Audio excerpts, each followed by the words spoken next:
Ken Trahan along with Lenny Vangilder. It's our First NBC Bank weekend preview brought to you by First NBC Bank with 32 locations throughout the greater New Orleans area and beyond. That's First NBC Bank, proud sponsor of SportsNola.com.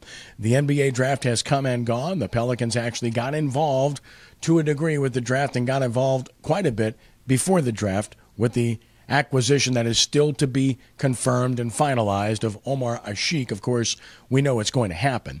And Lenny, when you look at what they gave up and what they're getting and what the long-term prognosis is, I think it's a kind of a mixed blessing here of sorts, because you get a guy that clearly can play and make your center position a little bit better.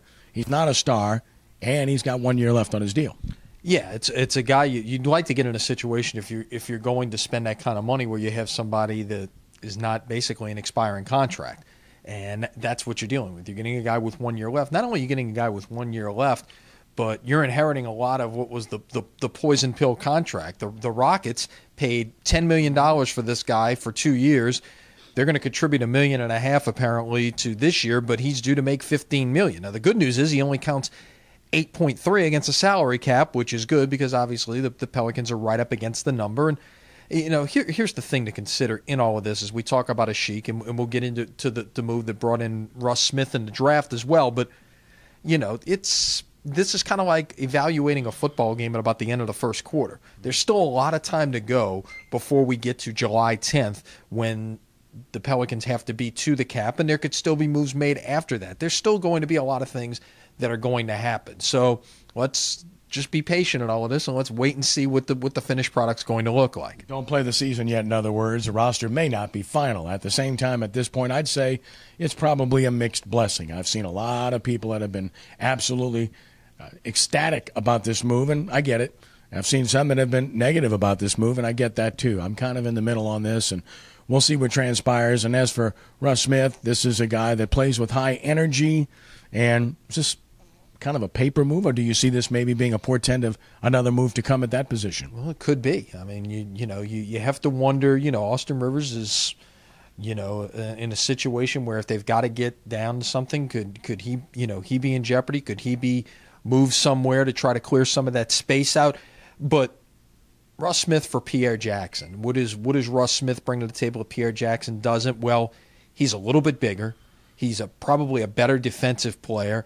Yeah, I don't know he's quite the scorer that Jackson is, but he certainly has the potential to be. If you followed college basketball at all the last couple of years, you saw the type of explosive player that he can be. And he's the type of guy that would be a terrific player coming off the bench for you. So, but not a lot of second-round draft picks end up making it in the league. Let's see how this plays out. The New Orleans Voodoo played a rare midweek game last week, a long way from home in Portland, Oregon, and they actually played better but fell short, losing 62-56. Had the lead much of the way, including at halftime and going into the fourth quarter, but a weird interception off of the wall. That's arena football, kind of changed the game. And then they tried an onside kick with the lead, which didn't succeed, and it was recovered for a touchdown, and voila, game over, and that means 6 straight losses. So even though they played better, the result is the same. Yeah, the result is the same. You are what your record says you are, and again, you have to be happy with a better performance. Now they almost get like what equates to a mini bye in the NFL. They've got a week and a half off with this Thursday game. They don't play again until a week from Monday. So a little bit of a time to heal up for the stretch run. By the way, speaking of, and we'll get to World Cup next, but professional soccer here, the New Orleans Jesters tied for first in their division, by the way. They're tied with Chattanooga. They're on the road at Georgia tonight. Then they play at Chattanooga this weekend, which leads us to World Cup. And, of course, the United States making it to the knockout stage. It's the first time ever the U.S. has made it to the World Cup knockout stage in 2 consecutive cups, and that's a really good accomplishment. And, Lenny, even though they lost to Germany, they lost to an elite world-class team on a bad field, and they were competing strong at the end and had 2 real chances in stoppage time to tie this match. They did. And, Alan DeRitter, I think, captured it perfectly in his blog at sportsnola.com. The public, the U.S. soccer public, if you will, didn't really understand how to react to this. You lost a game, but you qualified for the knockout stage, and that's the most important thing. Think of it like Week 17. There have been multiple occasions, I think, when the Saints have lost in Week 17 and yet qualified for the playoffs. You did enough in the earlier part of the group stage to put yourself in this position where you didn't have to win the game. We talked about that early on. Getting that first win against Ghana meant you didn't want to have to go into the Germany game having to get a win because you were facing, arguably one of the 2 or 3 best teams in the world. You lost, but you won.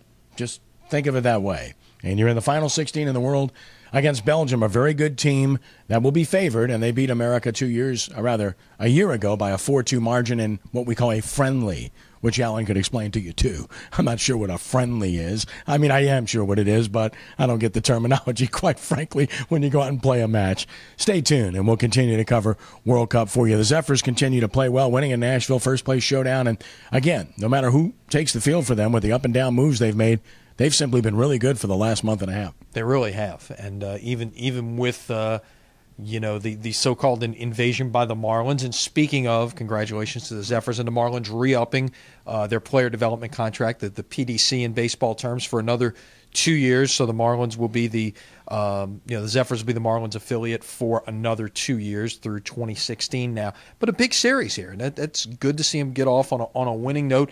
You can go into Nashville and get 3 out of 4 in the last trip to the old guitar before the new place opens up next year.